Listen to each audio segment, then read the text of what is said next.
प्रेरणा Bharti digital news network प्रस्तुत कर रहे हैं आज की बुलेटिन।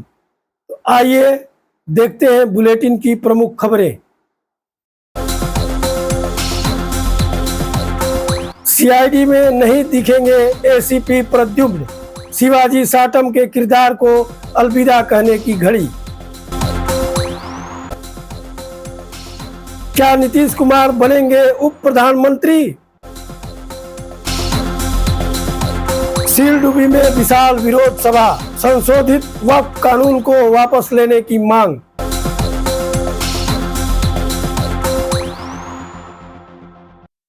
अब आइए देखते हैं समाचार विस्तार से।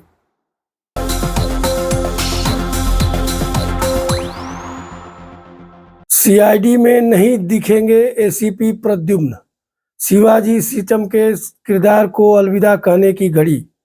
लोकप्रिय टीवी शो सीआईडी के दर्शकों के लिए एक भावुक कर देने वाली खबर सामने आई है। 18 वर्षों तक एसीपी प्रद्युम्न के किरदार से करोड़ों दिलों में खास जगह बनाने वाले शिवाजी साटम अब इस शो का हिस्सा नहीं रहेंगे।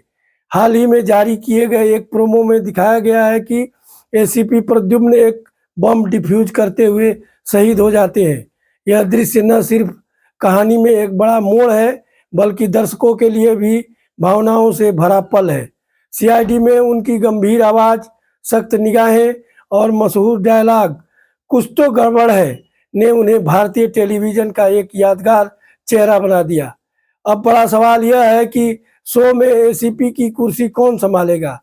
क्या कोई नया चेहरा इस भूमिका में नजर आएगा या शो की दिशा ही बदल दी जाएगी? यह देखना दिलचस्प होगा। प्रेरणा भारती डिजिटल की ओर से शिवाजी साटम को सलाम। आपने एक किरदार को नहीं बल्कि एक युग को जिया है।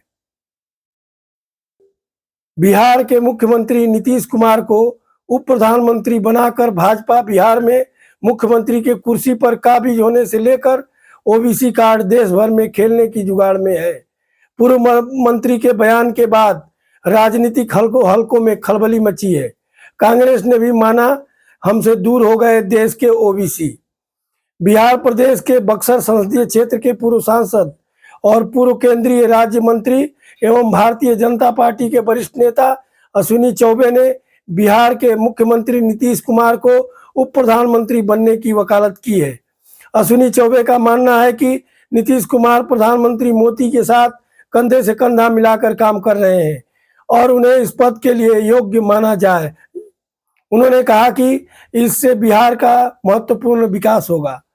इस संबंध में बक्सर के पूर्व सांसद अश्विनी चौबे ने कहा है कि नीतीश कुमार उप प्रधानमंत्री बनने के लिए सुयोग्य है। गौरतलब है कि इससे पूर्व भी पिछले साल लोकसभा चुनाव के दौरान मीडिया में खबर आई थी, जिसमें कहा गया था विपक्षी दलों के नेतृत्व वाले इंडिया गठबंधन ने जनता दल यूनाइटेड को लुभाने के लिए नीतीश कुमार को उप प्रधानमंत्री की पेशकश की है। हालांकि उसके बाद नीतीश समय समय पर साफ कहते आए हैं कि वो एनडीए को छोड़कर कहीं नहीं जाएंगे। उन्होंने कहा कि एक दो बार गलती से इधर उधर चले गए थे, लेकिन अब यहाँ से कहीं नहीं जाऊंगा। पिछले वर्ष 2024 के लोकसभा चुनाव में भाजपा ने 240 सीटें जीती, जो 2019 के 303 के मुकाबले काफी कम थी। दूसरी ओर इस चुनाव में कांग्रेस ने 99 सीटें जीती, जबकि भारतीय जनता पार्टी के नेतृत्व वाले एनडीए ने 293 सीटें जीतकर नरेंद्र मोदी तीसरी बार देश के प्रधानमंत्री बने। भारतीय जनता पार्टी को सत्ता तक पहुंचाने में नीतीश कुमार की जनता दल यूनाइटेड और आंध्र प्रदेश के मुख्यमंत्री चंद्रबाबू नायडू की तेलुगु देशम पार्टी का अहम रोल रहा है। इसी बीच भारतीय जनता पार्टी के वरिष्ठ नेता अश्विनी चौबे ने कहा कि जिस तरह से नीतीश कुमार प्रधानमंत्री नरेंद्र मोदी के कंधे से कंधे मिलाकर चल रहे हैं, उनको उप प्रधानमंत्री बना देना चाहिए। उन्होंने कहा कि नीतीश कुमार प्रधानमंत्री बन जाते हैं तो बिहार का विकास होगा और बाबू जगजीवन राम जी के बाद बिहार को दूसरा उप प्रधानमंत्री मिलेगा। वहीं इस साल बिहार में विधानसभा चुनाव भी होना है। इस बीच भारतीय जनता पार्टी के कई नेता कह चुके हैं राज्य का चुनाव नीतीश कुमार के ही नेतृत्व में लड़ा जाएगा। बिहार के उप मुख्यमंत्री सम्राट चौधरी ने कहा था कि एनडीए बिहार में नीतीश कुमार और प्रधानमंत्री नरेंद्र मोदी के नेतृत्व में काम कर रहा है और हम दोनों नेताओं के नेतृत्व में चुनाव लड़ेंगे। उन्होंने कहा कि इसके पहले भी गठबंधन ने नीतीश कुमार को अपना मुख्यमंत्री पद का चेहरा घोषित किया था। उन्होंने कहा कि इसके पहले भी गठबंधन ने नीतीश कुमार को अपना मुख्यमंत्री पद का चेहरा घोषित किया था। उन्होंने कहा भविष्य में भी हम नीतीश कुमार और नरेंद्र मोदी के नेतृत्व में चुनाव लड़ेंगे। इस बीच भारतीय जनता पार्टी जहां बिहार में अपना मुख्यमंत्री के कुर्सी पर काबिज होने के लिए लालायित है, वहीं ओबीसी को अपने साथ रखकर पिछले 3 चुनावों से केंद्र की सत्ता में बैठकर सरकार चला रही है, जबकि आने वाले दिनों में देश की सबसे बड़ी आबादी वाले इस समाज को साथ लेकर प्रधानमंत्री नरेंद्र मोदी के 2047 तक सत्ता में रहने को लेकर कोई कसर नहीं छोड़ने को लेकर पूरी प्लानिंग चल रही है। इस बात को लेकर भारतीय जनता पार्टी का गढ़ रहे गुजरात के अहमदाबाद में कांग्रेस सांसद और लोकसभा में नेता विपक्ष राहुल गांधी ने पार्टी के अधिवेशन के पहले पार्टी की विस्तारित CWD की बैठक में शामिल होकर इस बैठक में पार्टी अध्यक्ष मल्लिकार्जुन खड़गे से लेकर संसदीय बोर्ड के नेता सोनिया गांधी समेत तमाम नेता मौजूद रहे। सूत्रों के अनुसार इस बैठक में राहुल गांधी ने कहा कि हम अल्पसंख्यक की बात करते हैं और करते रहेंगे, इससे नहीं डरेंगे।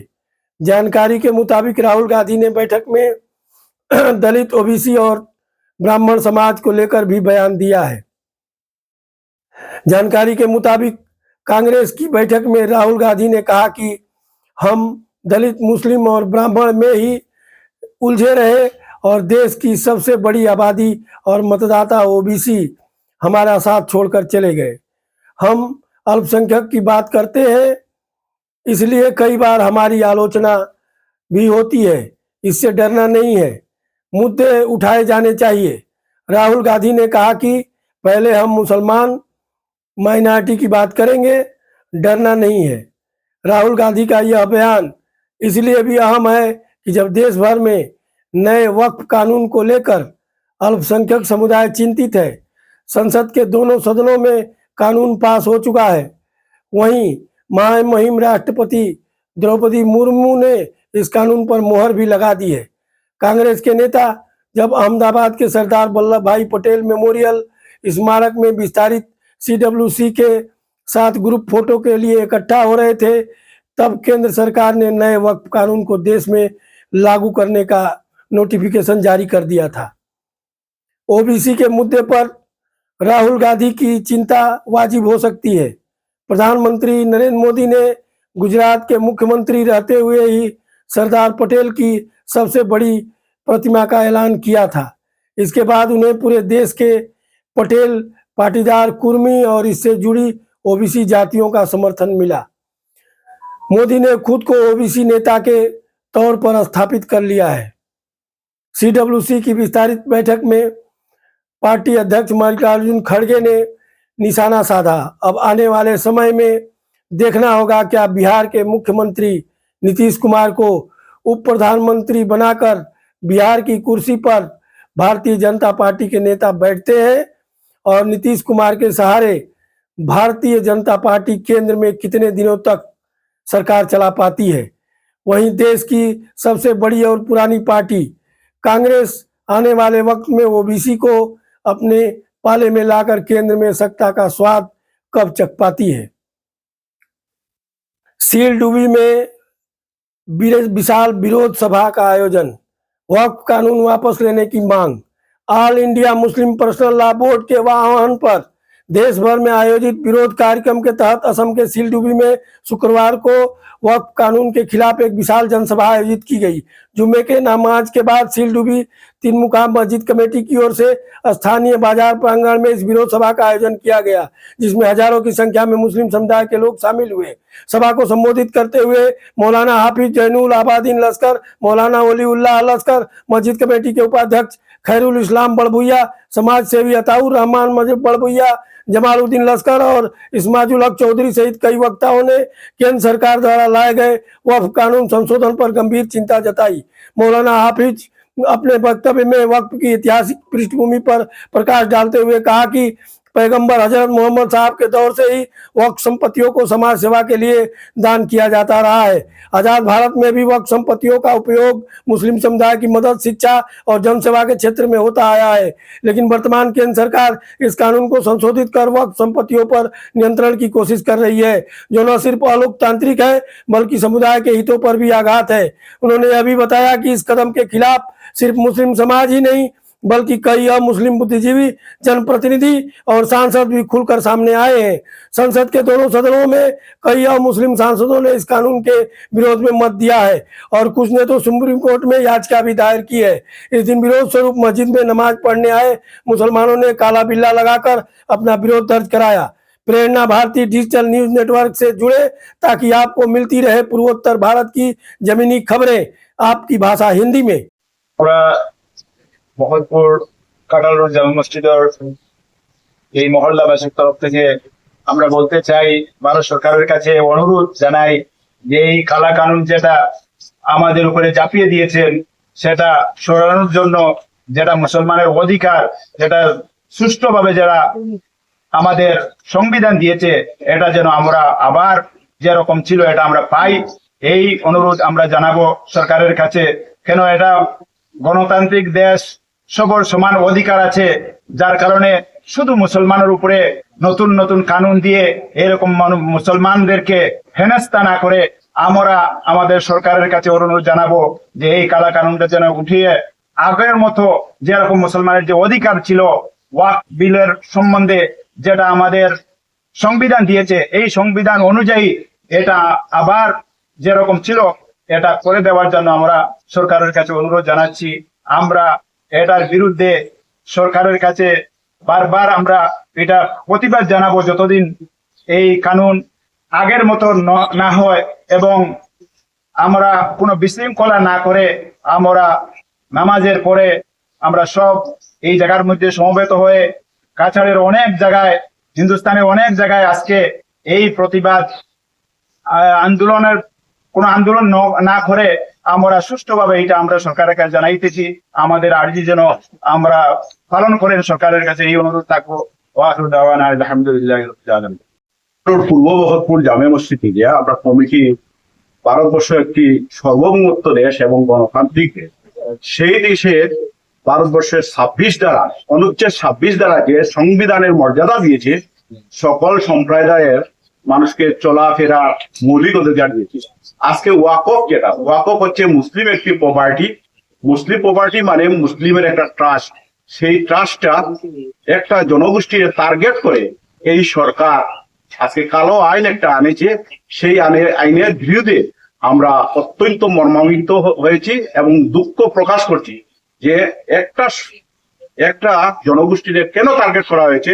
আজকে এই কালো আইনের বিরুদ্ধে আমরা গণতান্ত্রিক ভাবে যে আন্দোলন চলবে আগামী 6 জুন পর্যন্ত আমরা পার্সোনাল ল বোর্ডের আদেশ অনুযায়ী আমরা সেই পদক্ষেপ নিব এবং লাগে আমরা গণতান্ত্রিক ভাবে কোনো বিশৃঙ্খলা না করে ভারতবর্ষের রাষ্ট্রপতি মহোদয়ের কাছে আমরা এই বিলের আর্জিটা দিয়েছি এবং আমরা যতটুকু সম্ভব এই আর্জিটা আমাদের শুনবে এবং মহামান্য সুপ্রিম কোর্ট চলছে আগামী 16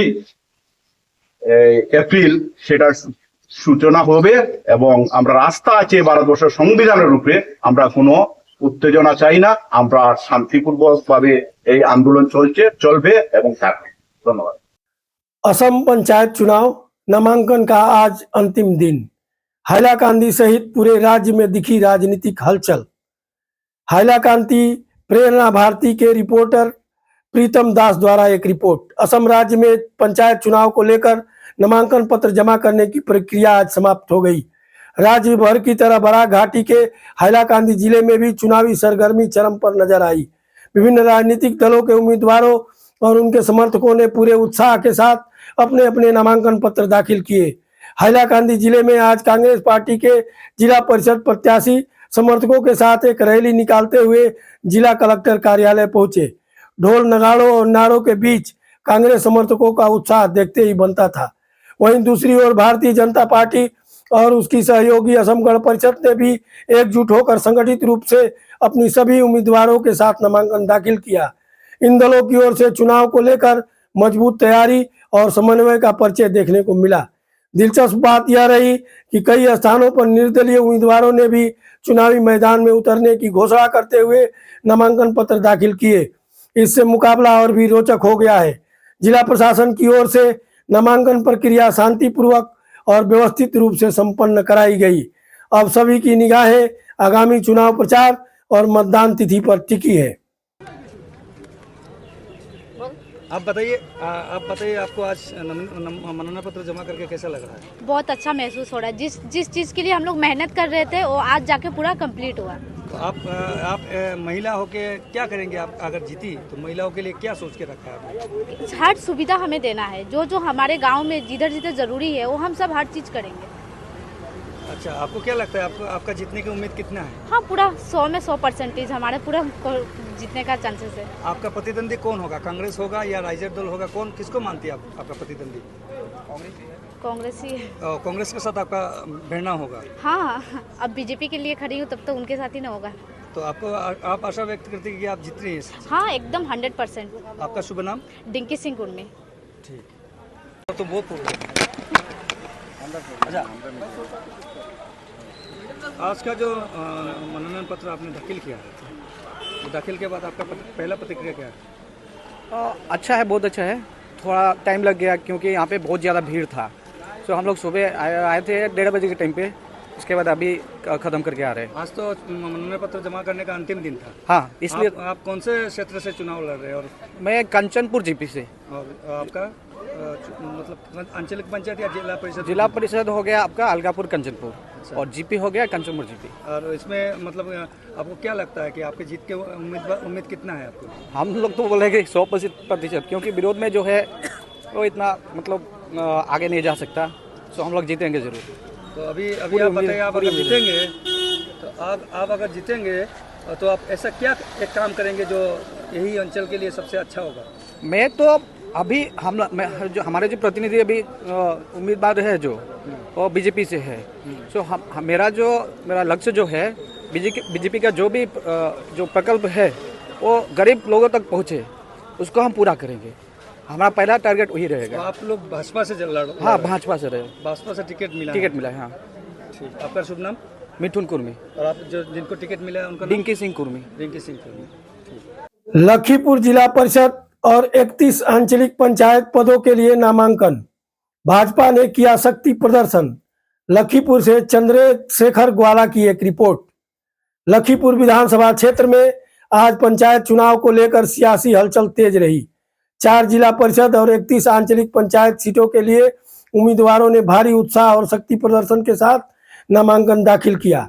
लखीपुर सह जिला आयुक्त कार्यालय में नामांकन के दौरान माहौल पूरी तरह चुनावी रंग में रंगा नजर आया। इस अवसर पर दीवान पालेरबंद जिला परिषद सीट से देवज्योति बावरी, बड़थल हरिनगर से विजेता महतो, बीना कांदी भुवन हिल से किशन रिकियासन और लखीनगर दिलकुश सीट से सीमा देव ने अपना नामांकन पत्र दाखिल किया। भाजपा ने आज अपनी ताकत का खुला प्रदर्शन किया। मंत्री कौशिक राय के नेतृत्व में सभी उम्मीदवारों ने उनके आवास से एक भव्य जुलूस के रूप में नामांकन स्थल तक मार्च किया। इस जुलूस में भाजपा जिला अध्यक्ष रूपम साहा, तीनों मंडलों के अध्यक्ष व महासचिव सामाजिक कार्यकर्ता अवधेश सिंह, संजय कुमार ठाकुर, रीना सिंह समेत सैकड़ों समर्थक और कार्यकर्ता शामिल हुए।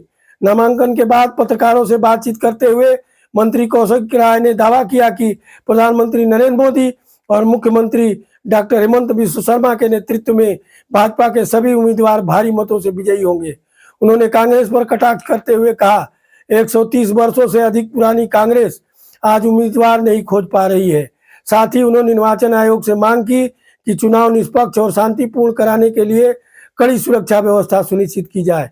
इस बीच कांग्रेस पार्टी की ओर से भी 4 जिला परिषद सीटों पर उम्मीदवारों ने नामांकन पत्र दाखिल किए हैं, जिससे चुनावी मुकाबले की तस्वीर और भी दिलचस्प होती दिख रही है। प्रार्थी 4 জন प्रार्थी सह 31টি आंचलिक पंचायत आसने ভারতীয় জনতা পার্টি এবং এজিপি জোটের 31 জন প্রার্থীকে নিয়ে আমরা আজকে এখানে আমাদের মনোনয়নপত্র জমা দিয়েছি। 4টি জেলা পরিষদে ভারতীয় জনতা পার্টি প্রতিদ্বন্দ্বিতা করছে। 31টি আঞ্চলিক পঞ্চায়েতের মধ্যে 30টিতে ভারতীয় জনতা পার্টি এবং লালপানি গাঁও পঞ্চায়েতের আঞ্চলিক পঞ্চায়েত সদস্য পদে আমাদের জোট অসম গণপরিষদ প্রতিদ্বন্দ্বিতায় আছে। আমরা তাদের সমস্ত কার্যকর্তাদের সবাইকে নিয়ে আজকে আমরা মনোনয়নপত্র জমা দিয়েছি। আর আমরা নিশ্চিত যে লক্ষ্মীপুরের জনগণ এবার লক্ষ্মীপুরে 31টি আঞ্চলিক পঞ্চায়েতে বিজেপি জোটকে এবং 4টি জেলা পরিষদে ভারতীয় জনতা পার্টি জোটকে এখান থেকে বিপুল ভোটে নির্বাচিত করবেন এই আশা আমরা দেখছি। এবং সঙ্গে সঙ্গে এটাও বলি যে আগামী দিনে মাননীয় মুখ্যমন্ত্রী ডক্টর হিমন্ত বিশ্ব শর্মা মহাশয়ের নেতৃত্বে, মাননীয় প্রধানমন্ত্রী নরেন্দ্র মোদীজির নেতৃত্বে আমরা চাই যে লক্ষ্মীপুরের উন্নয়ন যাতে আরও ত্বরান্বিত হোক, লক্ষ্মীপুরে পঞ্চায়েত ব্যবস্থা সুন্দর সুষ্ঠুভাবে যাতে আমরা জনগণের সেবায় ভারতীয় জনতা পার্টি কাজ করতে পারে, সেই অঙ্গীকার নিয়ে সেই সংকল্প নিয়ে আজকে আমরা মনোনয়নপত্র জমা দিয়েছি। দাদা, কংগ্রেসকে কিভাবে প্রত্যাখ্যান নিচ্ছেন আপনারা? এখানে কংগ্রেস প্রার্থী নেই। কোথায় কংগ্রেসের প্রার্থী? আমরা তো কোনো জায়গায় কংগ্রেসের সঙ্গে লড়াই আছে বলে আমি মনে করছি না। আর আপনারা এটাও দেখবেন একটি আসনে একতরফাভাবে ভারতীয় জনতা পার্টি জয় হবে। এখানে বিভিন্ন আসনে কংগ্রেস তাদের প্রার্থী দিতে পারেনি, জোর জবরদস্তি করে তারা কেউ প্রার্থী দিয়েছেন। অনেক প্রার্থীরা আমাকেও ফোন করেছেন, যোগাযোগ করছেন, যারা আমাকে জোর জবরদস্তি করে বলা হচ্ছে যে একটা ন্যাশনাল পার্টি টিকিট নিয়ে নেন এরকম জোর করা হয়েছে। কিন্তু যারা প্রার্থী তারাও জানেন আর লক্ষ্মীপুরের জনগণও জানেন যে উন্নয়ন যদি করতে হয় তো ভারতীয় জনতা পার্টির সঙ্গে থাকতে হবে। উন্নয়ন যদি লাগে তো নরেন্দ্র মোদীজির সঙ্গে, ডক্টর হিমন্ত বিশ্ব শর্মার সঙ্গে আমাদের করতে হবে। কংগ্রেসের বিষয়ে আপনাদের জানা আছে, আজকেও পত্রিকায় দেখেছি আপনাদের এখানকার শিলচরের কোনো এক পত্রিকায় আজকে একটা নিউজ আছে যে কংগ্রেসের যে অবস্থা, চিরকালই কংগ্রেস বিরোধী আসনে থাকবে এরকম একটা দেখেছি। এবং দুঃখ লেগেছে যে 130 বছরের পুরানা একটা রাজনৈতিক পার্টি টিকিট নেওয়ার জন্য কেউর ভিড় নেই। টিকিট নেওয়ার জন্য জেলা সভাপতিকে রিজাইন দিতে হচ্ছে, টিকিট দেওয়ার জন্য অফিস ছেড়ে বাড়িতে বসে টিকিট দিতে হচ্ছে। আর সঙ্গে সঙ্গে এটাও দুর্ভাগ্য যে আমরা দেখেছি আমাদের পার্শ্ববর্তী হাইলাকান্দি জেলায় সেখানকার জেলা সভাপতিকে কংগ্রেস কর্মীরা যেভাবে কলারে ধরে কাপড় চিপড় ছিঁড়ে ওনাকে রাস্তায় এনে মারপিট করেছে, এটা দিয়ে বোঝা যায় যে কংগ্রেস এর আজকের দিনে কী অবস্থা আছে।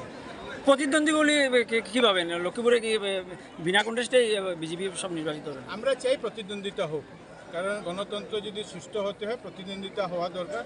প্রতিদ্বন্দ্বিতা না হলে অনেকের অনেক রকমের কথা থাকে। আমরা গতকালকেও বলেছি, আজকেও বলছি যে একটা সুন্দর সুষ্ঠু নির্বাচন হোক। আমরা চাই যে কাছাড়ের প্রত্যেকটা পুলিং বুথে, গতকালকে কংগ্রেসের তরফ থেকে বলা হয়েছে যে বিজেপি কারচুপি করবে, ভোট গণনায় গণ্ডগোল করবে। আরে কংগ্রেস প্রার্থী দিতে পারছে না তো সেখানে আমাদের দোষ কি? আমরা তো কংগ্রেসের প্রার্থী ঠিক করতে পারবো না। আপনারা আপনাদের মানুষের মধ্যে প্রার্থীদের কেউ প্রার্থী হতে চাইছে না, কিন্তু আমরা চাই যে প্রত্যেকটা বুথে সিসিটিভি লাগুক। আমরা চাই পুরো একদম মাইক্রো অবজারভার পর্যন্ত যাতে প্রত্যেক বুথে আমরা দেওয়া হয়, এটা আমরা চাই। কাউন্টিংয়ের সময় যে একদম মাইক্রো অবজারভার সিসিটিভি দিয়ে যাতে নির্বাচন হয়, কারণ আমরা জানি যে 100% আমরা জিতবো। তারপরে বিরোধীরা বলবে যেটা নির্বাচনে কারচুপি হয়েছে। আমরা নির্বাচন কমিশনের কাছে চাই যে পুরা নিরাপত্তা দিয়ে, পুরা যে সিসি ক্যামেরা থেকে শুরু করে মাইক্রো অবজারভার দিয়ে যাতে নির্বাচন হয়, এটা আপনাদের মাধ্যমে আমি নির্বাচন কমিশনের কাছে দাবি জানাচ্ছি। काछाड़ जिले में नामांकन प्रक्रिया का दूसरा दिन। विभिन्न विधानसभा क्षेत्रों से जिला परिषद और क्षेत्रीय पंचायत के प्रत्याशियों ने भरा नामांकन पत्र। आज काछाड़ जिले में जिला परिषद और क्षेत्रीय पंचायत चुनावों के लिए नामांकन प्रक्रिया के दूसरे दिन विभिन्न विधानसभा क्षेत्रों से अनेक प्रत्याशियों ने अपने अपने नामांकन पत्र रिटर्निंग ऑफिसर के समक्ष प्रस्तुत किए। इस अवसर पर भाजपा के जिला अध्यक्ष रूपम शाह, असम सरकार के मंत्री कौशिक राय, राज्य सचिव कणाद पुरकाइस्त, विधायक मिहिर कांति सोम, विधायक दीपायन चक्रवर्ती, विधायक निहार रंजन दास, पूर्व विधायक दिलीप कुमार पाल सहित राज्य, जिला और मंडल स्तर के अनेक पदाधिकारी एवं वरिष्ठ कार्यकर्ता उपस्थित रहे। इस महत्वपूर्ण राजनीतिक गतिविधि में पार्टी समर्थकों की भारी भीड़ उमड़ी, जिससे माहौल उत्साह और समर्थन से भर गया। प्रेरणा भारती डिजिटल न्यूज नेटवर्क पर हम चुनाव से जुड़ी महत्वपूर्ण खबर आप तक पहुंचाते रहेंगे। जुड़े रहिए हमारे साथ। पंचायत चुनाव के बीच ग्राम विकास विभाग में बड़ा घोटाला उजागर, फलक है विकास नहीं। हैलाकांदी के उमेश नगर कॉलोनी में विरोध प्रदर्शन। हैलाकांदी जिले के उमेश नगर कॉलोनी से पंचायत चुनाव के बीच ग्राम विकास विभाग में भारी भ्रष्टाचार का मामला सामने आया है। ग्रामीणों का आरोप है कि 15वें वित्त आयोग के तहत स्वीकृत सड़क मरम्मत कार्य बिना काम किए ही पैसे निकाल लिए गए।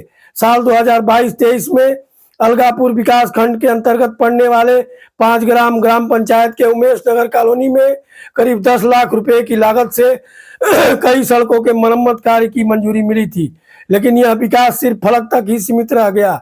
जमीन पर कोई काम नहीं हुआ। स्थानीय पंचायत प्रतिनिधि सूरज सेन पर गंभीर आरोप लगे हैं। ग्रामीणों का कहना है कि उन्होंने सिर्फ बोर्ड लगाकर अपनी जिम्मेदारी पूरी कर ली, जबकि वास्तविक काम आज तक शुरू नहीं हुआ। सूरज सेन ने कई बार काम जल्द शुरू होने का भरोसा दिलाया, लेकिन वह सिर्फ वादे तक ही सीमित रहा। ग्रामीणों का आरोप है कि इस काम के नाम पर मंजूर की गई राशि का गबन कर लिया गया। इस भ्रष्टाचार से आक्रोशित उमेश नगर कॉलोनी के लोगों ने आज जोरदार विरोध प्रदर्शन किया और प्रशासन से तत्काल जांच की मांग की है। प्रेरणा भारती डिजिटल के लिए यह सिर्फ एक बोर्ड नहीं, जनता की उम्मीदों के साथ किया गया मजाक है। এখানে বোর্ড লাগাই গেছে, সেদিন আমি বাড়িতে আসলাম না, আমি শিলচর আসলাম। তারে আমি ফোন করিও কইছি সুরজ রে, কইছি বাবা হিদিকের তো পুরা কাজ হয়ে গেছে, আমরার বাড়ির সামনে টাইম বিশ্রী লাগে বাবা, আমরার তো টেকা আইছে, আমরার কাজটা খেনে হয় না বলে টেকা আইছে না, টেকা আইলে হইব। আর সবের কাছে শুনি যে টেকা আইছে রাস্তার, কিন্তু হে আমারে কইছে টেকা আইছে না, যেদিন আইব এদিনে কাজও ধরবো। তেখানে এখন অত পুরানা বোর্ড কেন লাগে, অত আগের টেকা আইছে তেখানে কেন বোর্ড লাগে? আর বোর্ডও যদি লাগাইতে তো আমরা সঙ্গে নিয়ে লাগাইতো আছি মেম্বার, আমরা মেম্বার এটার জবাব দিতে লাগবো, এখানে আমরা এটা কাজন না। জবাব তো আমি কয়ে দিলাম আপনাদের যে আমিও অবগত নাই, আমারই জানানি হন না, আমিও জানি না, আমি জিজ্ঞাসি জিজ্ঞাসার পরে আমি সৎ রেজাল্ট পাইছি না, আমি কিটা করতাম দাদা? কোন সব পাবলিক আছে, পাবলিক দিছে দলীয় প্রতিনিধি থাকার পরেও যদি দলীয় প্রেসিডেন্ট, দলীয় ওয়ার্ড মেম্বার, দলের মধ্যে যদি সংশ্লিষ্ট না থাকে, একতা না থাকে, মানুষের লোক কীভাবে একতা থাকবে? আজকে তারা দলের ওয়ার্ড মেম্বার, নির্দলের ওয়ার্ড মেম্বার না, আজকে ভারতীয় জনতা পার্টির ওয়ার্ড মেম্বার, নির্বাচিত ওয়ার্ড মেম্বার, তো তারা এখানে আজকে আমরা মাছি দিকে তারা খোয়াইছে যে আমরা 3 জনের মাথা বেদনা নেই, আমরা 3 জনের মাথা বেদনা নেই। আজকে একটা গ্রামের কাজ হইতে, আজকে জিপির একটা সভাপতি যখন হয়েছে, সবরে নিয়ে আজকে গ্রামের উন্নয়নের কাজ হইতে হইলে সবরে নিয়ে করতে লাগে, একা করলে তো হইতো না। আজকে 2-4-5 বছর পুরানা বোর্ড আনিয়ে বই দিলাম, আর মানুষের করলাম যখন কাজের টাকা আইছে তো আগে মিশা কথা কইছে, মিসলিডিং করছে জনসাধারণের। দেখছি সুরজ আমরা প্রাক্তন জিপি প্রেসিডেন্ট সে গাড়ি নিয়ে উঠে, তখন আমি তার কোয়েশন করার লাগে আমিও সঙ্গে সঙ্গে এইখানে স্পটে আইছি, আইয়া তারা জিজ্ঞাসি সুরজ এই বোর্ডটা যে লাগানো হয়েছে এটা 2022-23 বোর্ড, আর এটা রাস্তার উল্টা কেমন হয়? 348 থেকে জগবিন্দু চক্রবর্তীর বাড়িতে এরকম কাজ হয় না, কাজ হয় সিরিয়ালে। আর এটা কাজটা তো 6 মাস থেকে আমরা চিনলে যেন কাজটা 36 মিটার কাজ আমরা জানি তার হাতে আছে।